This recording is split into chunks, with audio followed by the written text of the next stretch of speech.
রাসূল আকরাম সাল্লাল্লাহু আলাইহি ওয়াসাল্লাম বলেছেন, ইমাম মাহদী আলাইহিস সালাতু ওয়াসসালাম তিনি পৃথিবীতে আসবেন এবং তার বাবার নাম হচ্ছে আল্লাহ রাসূল সাল্লাল্লাহু আলাইহি ওয়াসাল্লামের বাবার বা পিতার নামের সাথে মিল থাকবে। আল্লাহ রাসূল সাল্লাল্লাহু আলাইহি ওয়াসাল্লামের নাম যেমন মুহাম্মদ সাল্লাল্লাহু আলাইহি ওয়াসাল্লাম, তার পিতার নাম যেমন আব্দুল্লাহ, মুহাম্মদ ইবনে আব্দুল্লাহ, তদ্রূপভাবে যিনি ইমাম মাহদী হবেন তার নাম হবে মুহাম্মদ ইবনে আব্দুল্লাহ, অর্থাৎ তার নাম হবে মুহাম্মদ এবং বাবার নাম হবে কি আব্দুল্লাহ, আব্দুল্লাহর সন্তান মুহাম্মদ। ফাতিমাতুজ জাহরা রাদিয়াল্লাহু তাআলা আনহার বংশোদ্ভূত একজন মানুষ হবেন।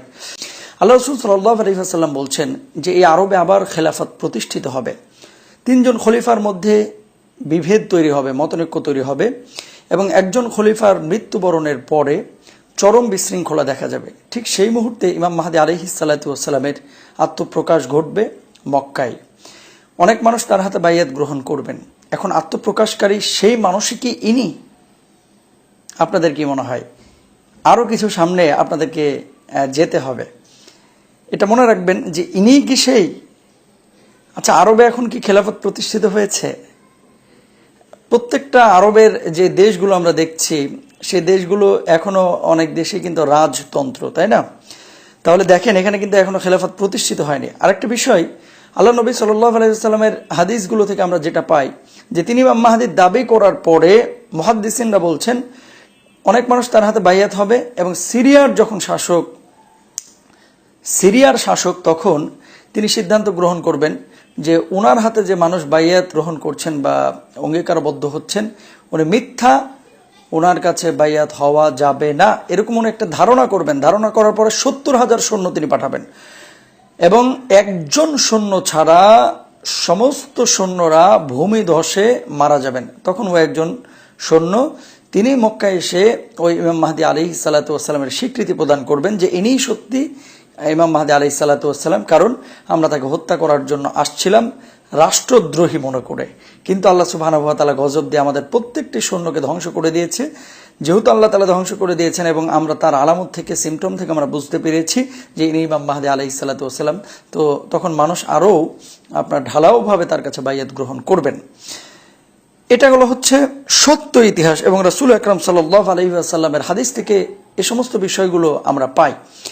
ইমাম মাহদী আলাইহিস সালাতু ওয়াসসালাম যখন পৃথিবীতে সেই কার্যক্রম শুরু করলেন, তার দাওয়াতি কাজ এবং আল্লাহ সুবহানাহু ওয়া তাআলা যে দায়িত্ব, পথ প্রদর্শন যে তিনি মানুষকে করবেন, সৎ পথে যে মানুষকে আহ্বান করবেন, জালেমদের দাম্ভিকতা চূর্ণ বিচূর্ণ করে দেবেন, ওই ইমাম মাহদী আলাইহিস সালাতু ওয়াসসালাম তখন এক পর্যায়ে গোটা পৃথিবীকে শুদ্ধ করে ফেলবেন। 7 বছর তিনি এই পৃথিবীর নেতৃত্ব দিবেন। কয় বছর? 7 বছর। এরপরে ঈসা আলাইহিস সালাতু ওয়াসসালাম আসবেন। ঈসা আলাইহিস সালাতু ওয়াসসালাম আসার পরে দাজ্জালকে হত্যা করবেন। দাজ্জালকে খতম করার পরে দেখা যাবে ইসলামের জয় জয়কার, চারিদিকে ইসলামের বিজয় আর বিজয়, শুধু সুসংবাদ শোনা যাবে।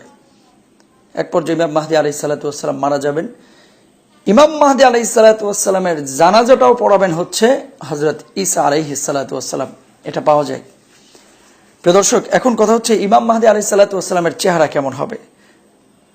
গোলগাল এবং লম্বা তিনি অবয়বের হবেন এবং তার চেহারার মধ্যে নূর চমকাবে। নূর চমকাবে বলতে এমন না যে লাইট জ্বলে থাকবে, তার চেহারার মধ্যে একটা নূরানি ভাব থাকবে এবং তিনি নীতিবান মানুষ হবেন।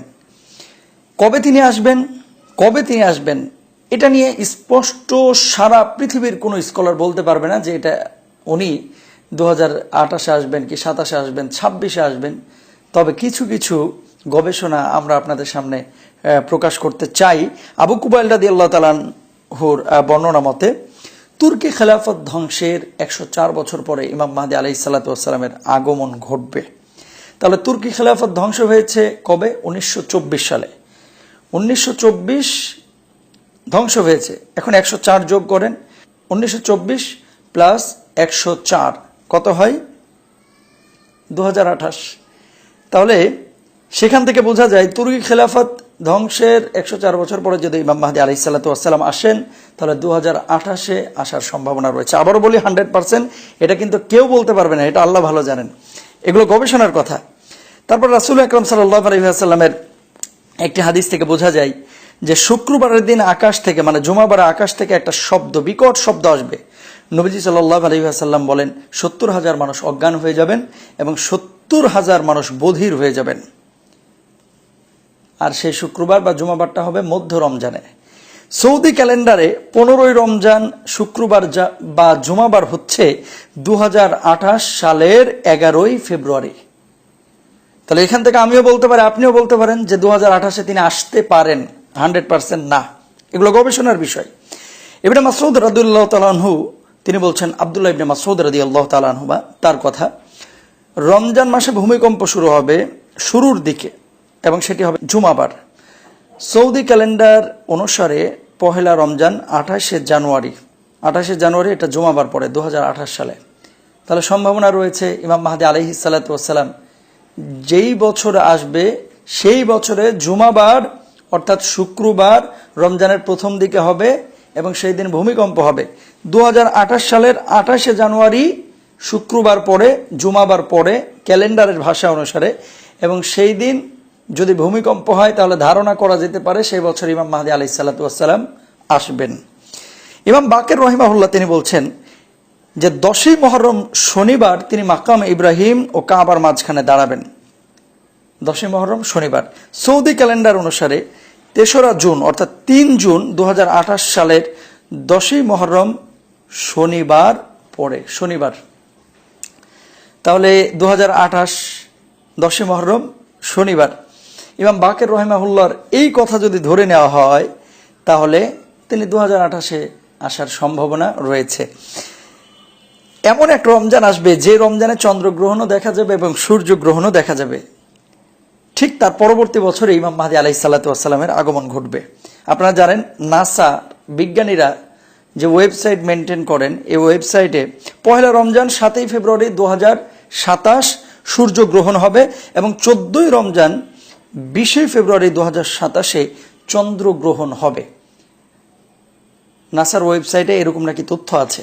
তো যদি তথ্য এরকমই হয়ে থাকে তাহলে যেহেতু চন্দ্রগ্রহণ এবং সূর্যগ্রহণের পরবর্তী বছর রাসূল আকরাম সাল্লাল্লাহু আলাইহি ওয়াসাল্লামের হাদিস বিশ্লেষণ করে বোঝা যায় ইমাম মাহদী আলাইহিস সালাতু ওয়াস সালাম আসবেন, তাহলে 2027-এর পরবর্তী বছর কোন বছর?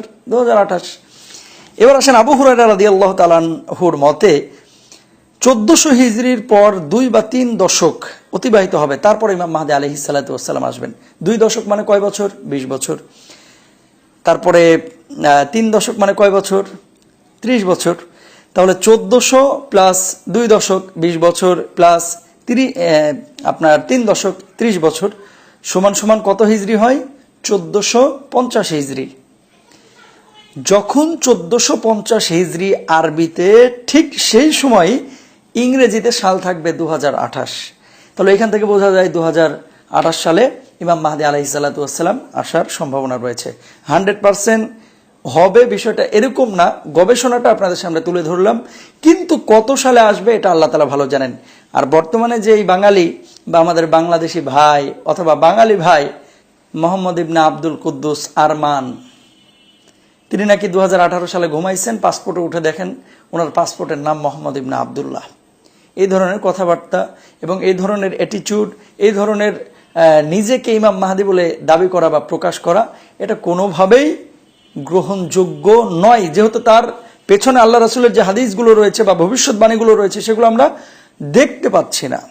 আর ইমাম মাহদী আলাইহিস সালাতু ওয়াস সালাম কবে আসবেন আল্লাহ তাআলা ভালো জানেন। প্রিয় দর্শক, বিভ্রান্ত হওয়ার কোনো সুযোগ নেই। আল্লাহ তাআলা আমাদেরকে সকল ধরনের কলুষতা এবং বিভ্রান্তি থেকে হেফাজত করুন। আমিন। আসসালামু আলাইকুম।